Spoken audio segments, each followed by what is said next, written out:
Hey, what is going on, ladies and gentlemen? My name is Rage, and we are back today with the review of The Hood, officially joining Marvel Strike Force today as part of a member of the Accursed team as well. He is going to be the villain global mystic blaster for this team, and also still part of the Harbinger Chapter 1. As we know, this is wrapping up for another month here, where we're going to pivot over to Chapter 2 and those associated characters. Now, having said that, guys, ladies and gentlemen, we're going to be taking a look at the kit, talking about whether or not you should be investing in this team overall, right? Remember, they are part of this new Accursed team that's a Cosmic Crucible. So if you're engaged in that game mode, know that you're going to be getting value there. But also, more importantly as well, as we've kind of seen with Vigilante and Thunderbolts, they've been tailoring events in game mode specifically for these characters and teams as part of the Chapter 1, right? So they've been trying to give ultimate value to building up these characters and teams. And obviously, as we've seen with past characters as well, the Hood is also going to be available with the promotion of the additional red stars that you can pull, in addition to being available as well through power cores. So without further ado, let's take a look at his kit. Let's take a look at the preemptive upgrades if you're planning to not only unlock this character but build him up, and also what his potential ISO-8 is going to be fitting in and as that blaster role for this team.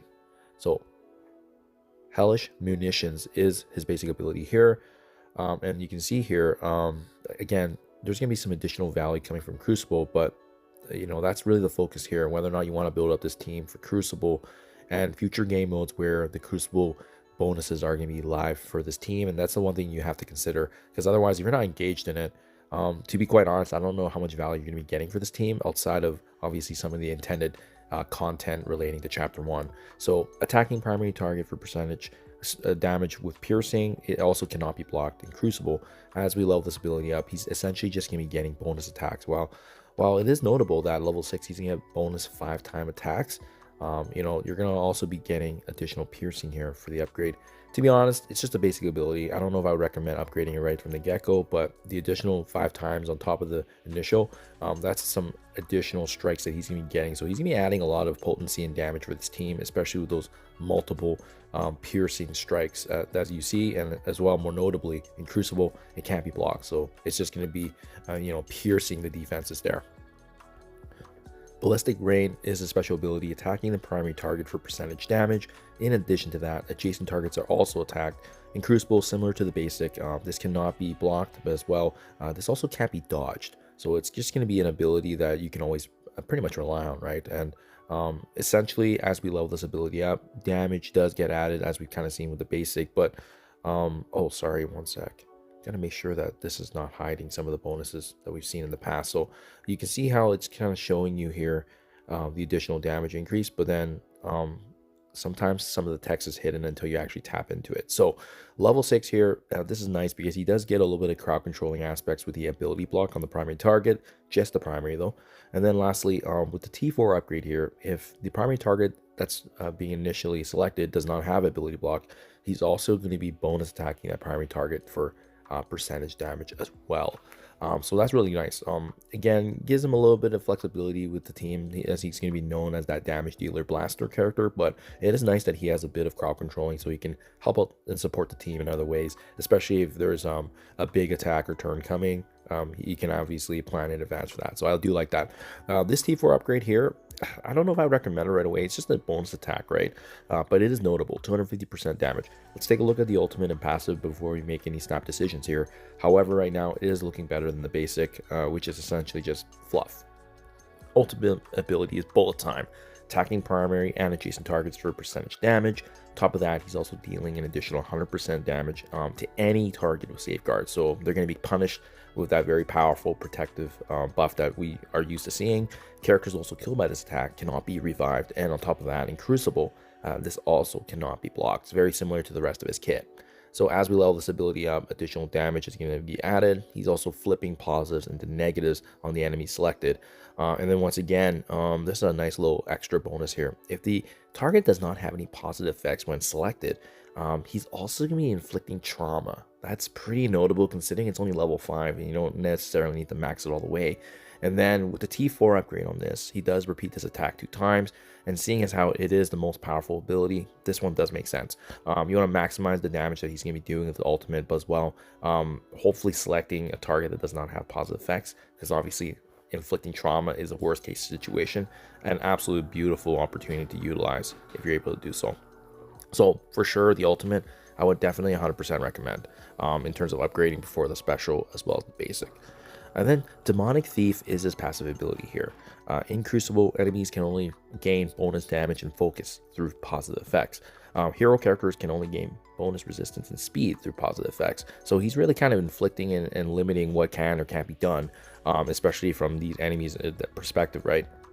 And my goodness, a hero category includes basically half the characters in Marvel Strike Force. So that's a really nice little added extra passive control right there. And again, with enemies only being limited to bonus damage and focus through positive effects. Now in Crucible as well, if he does have the rest of his accursed team, you can see enemies can gain assist, and the speed of this character and each ally can only be reduced by slow. So that's where he's going to be getting additional value in terms of support.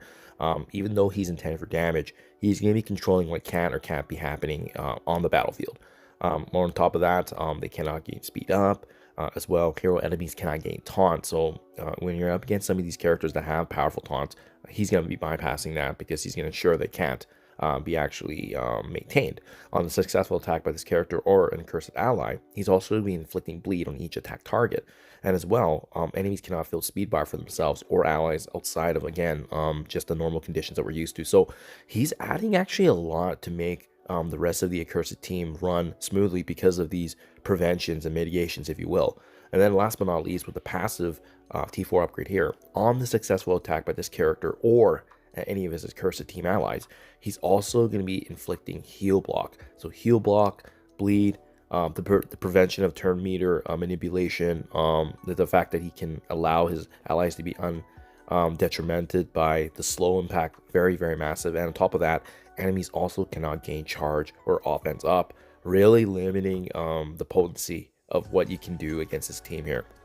And all the more reason why I think the Hood is going to be a very important piece to make sure that this team runs smoothly. If you don't have him, I do feel like this team is basically running on, one leg, if you will, right? Not at full power. So having this upgrade is absolutely necessary. So the ultimate, the passive, absolute upgrades that you have to have in order to make sure that he fully functions, whereas the special and the basic ability, they're more fluff bonuses if you're able to take advantage of and give him some additional value there. Having said that, guys, I mean, it seems to me it's quite obvious what his potential is going to be. So it's really an opportunity of whether or not you want to take advantage of a couple things. From an ISO-8 perspective, he is going to thrive as a base with the striker ISO-8. He's going to get additional strikes with his piercing damage. He already does repeat his attack, so you're basically just getting an extra attack on top of everything he does. Having said that, I mean, all of his abilities does have piercing damage, as we've seen with more notably, the special doesn't have it, but we do see it in the basic as kind of the key one, and as well as obviously additional output of damage for special and ultimate. So a Raider ISO-8 also potentially makes sense too. Just because he can maximize the potential output of what he's doing on top of the piercing that he's doing with his basic. So I think depending on what you want to do with your team, and depending on you want to take advantage of the vulnerables, that's kind of what I would personally recommend. From a starting perspective, I think I am going to slot him in as an ISO-8 Raider if I do push to unlock this team, but eventually that's kind of my go-to plan right there. In the meantime, guys, we still don't really know what the future intention of this team is going to be and what kind of other content's going to be gated around them. So I'm more of a wait and see approach right now. Personally, I would recommend you guys saving Power Cores because right now, compared to Vigilante and Thunderbolts, we needed both those teams to actually run smoothly in raids. Whereas right now, we don't necessarily see a strong reason to invest in this team just yet. So best approach sometimes is wait and see.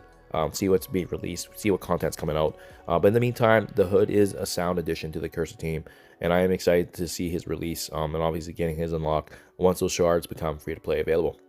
So hope this is helpful, guys. Let me know what you think, comments below. Thank you for your time as always, and I'll catch you guys in the next one.